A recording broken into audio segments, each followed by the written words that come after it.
हम विशेष समय लें तो सर को आमंत्रित करते। सर आए, आप अपनी विचार को साझा करें।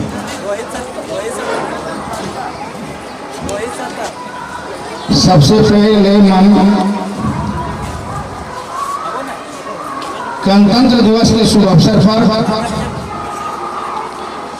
सभी बच्चे, अभिभावक, स्कूल परिवार, मंचासीन सभी साथीगण, सबको मैं हृदय से गणतंत्र दिवस के अवसर पर हार्दिक अभिनंदन करता हूँ, स्वागत करता हूँ।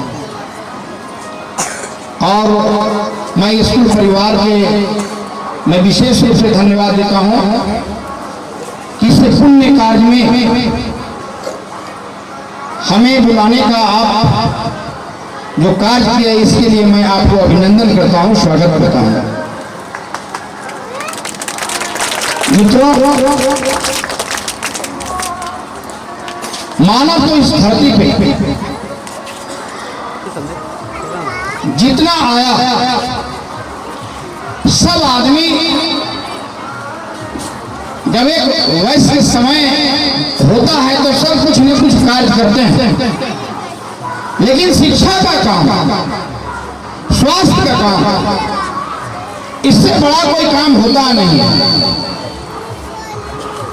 कारण शिक्षा का जो काम है मानव निर्माण का जिम्मेवारी है। और जिस देश में, जिस गांव में, जिस कस्बे में मानव का निर्माण अच्छा हो जाएगा, वो देश, वो कस्बा, वो गांव निश्चित तौर पर काबिल तारीफ हो जाएगा। स्वामी विवेकानंद कहे थे कि पीपल का जो बड़ा वृक्ष देखते हैं, उसका बीज को देखे होंगे कितना छोटा रहता है। जब वो छोटा सा पीपल का एक बीज में जब अंकुरित होता है और वहीं पर उसको अगर समाप्त कर देंगे, ना उसमें पानी पड़ेगा, ना उसमें खाद पड़ेगा, तो वहीं पर समाप्त हो जाएगा। लेकिन उसको जब एक स्थान पर बो दिया जाएगा और समय समय पर उसका निगरानी और सिंचाई अगर करता है, तो कितना बड़ा वृक्ष तैयार होता है। उसी तरह से हमारे छोटे छोटे जो नानिहाल बच्चे हैं, इसमें सारा शक्ति निहित है उसी अमृत बीज के समान। और इसको जितना अच्छा निगरानी, जितना अच्छा शिक्षा दिया जाएगा, वो उतना बड़ा वृक्ष तैयार होगा, जो मेरा देश के लिए धरोहर होगा। इसलिए मैं शिक्षा को बहुत पुण्य के काम समझता हूँ। और आज अगर शिक्षा अगर नहीं होती, शिक्षक अगर नहीं होते, तो विद्या के क्षेत्र में मनुष्य बहुत पीछे चल जाता है। मनुष्य बुद्धि के लिए प्रधान है।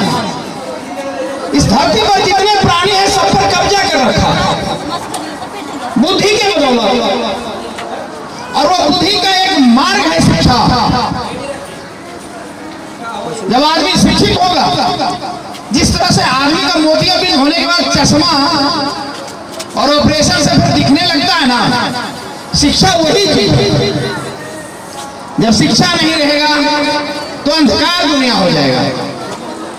इसलिए जो कार्य शिक्षा के करते हैं वो जरूर काबिले तारीफ कार्य करते हैं, सराहनीय कार्य करते हैं।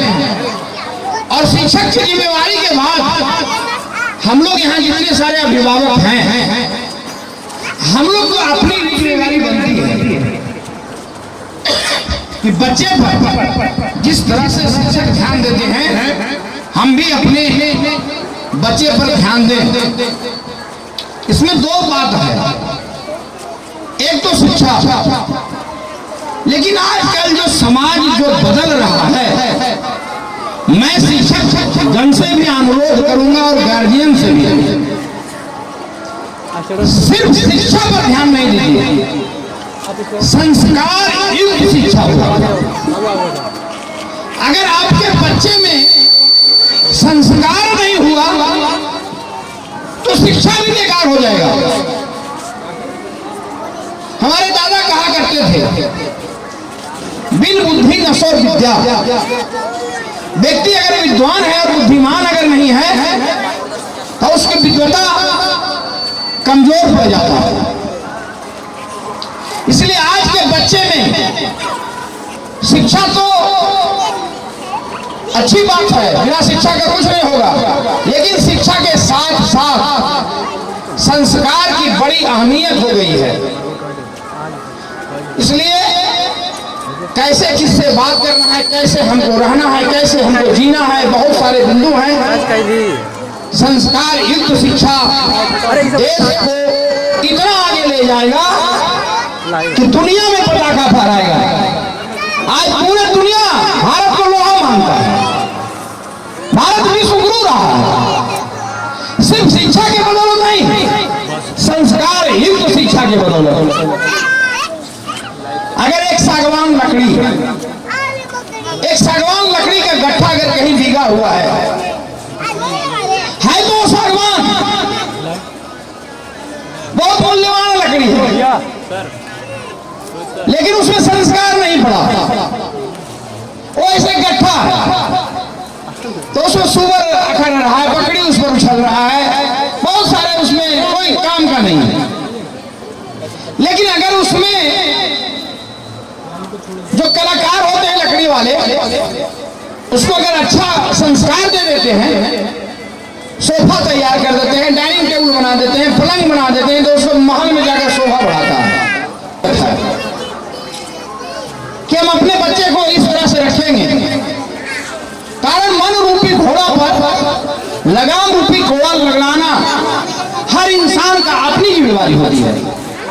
मन चंचल होता है, मन को आप बांधने के लिए आत्मा के डोरी से ही बांध सकते हैं, संकल्प के डोरी से ही बांध सकते हैं। और जब आप संकल्पित हो जाएंगे तो दुनिया का कोई ऐसा चीज नहीं है जिसको आप कर नहीं सकते हैं। दिनकर ने कहा, बत्ती जो नहीं जलाता है रोशनी नहीं हुआ पाता है, पिसा जाता जब बिछुड़ जान धरती रस की धाराएं खंड, मेहंदी जब छाती है प्रहार बनती ललनाओं का सिंगार। बत्ती अपने को जलता है, अगर बत्ती अगर सजीव होता तो समझिए कि जलना कितना कड़ा चीज है। अगर मेहंदी का पत्ता अगर सजीव होता तो एक पत्थर नीचे और दूसरे पत्थर ऊपर से उसको पीस दिया जाता है तो उसमें लालिमा प्रकट होता है। मेरा कहने का आशा है कि किसी भी कार्य के लिए संकल्पित होना पड़ेगा, और जब आप संकल्पित होंगे, हम संकल्पित होंगे तो एक कड़ा काम हुआ। जैसे बत्ती जलने में उसको जलन महसूस होता है, पत्ता को पिसाने में जो दुर्गति होती है, तो संकल्प के साथ जीने में आदमी को बहुत सारे विघ्न और बाधा को झेलना पड़ता है। लेकिन अगर आपकी शक्ति, मेरी शक्ति अगर अड़िग है तो धरती पर कोई ऐसा विघ्न और बाधा नहीं है जो आपके सामने टिक पावे। दिनकर ने इस पर एक पंक्ति लिखा है, कौन विघ्न ऐसा जग में टिक सके विघ्न के मन में, हम ठोक फैलता है जब नर पर्वत का जाता पांव खड़, मानव जब जोर लगाता है पत्थर पानी बन जाता है। दशरथ समान एक मजदूर व्यक्ति थे, उन्होंने संकल्प लिया कि इस पहाड़ को काट कर रास्ता बना देना, और निरंतर जब उस कार्य में लगे हैं तो अपना काम को सफल बनाए और देश नहीं दुनिया में अपना एक इतिहास कायम किया। इसलिए मित्रों, आज वो समय है संकल्प लेने का। जो गार्जियन, जो बच्चे, जो अभिभावक संकल्प लेकर किसी भी कार्य में, चाहे वो शिक्षा का काम हो, संस्कार की शिक्षा, अगर संकल्पित होकर काम करेंगे दुनिया में कोई ऐसा काम नहीं है जो आपसे नहीं हो सकता है। इसलिए संस्कार युक्त शिक्षा देने के लिए मैं इस स्कूल परिवार को पुनः एक बार हृदय से धन्यवाद देता हूं, बधाई देता हूं और मैं अपनी वाणी को विराम देता हूं। लंबा कुछ बोल गया, कारण कि बहुत सारा कार्यक्रम में मैं डिस्टर्ब करना नहीं चाहता हूं। धन्यवाद।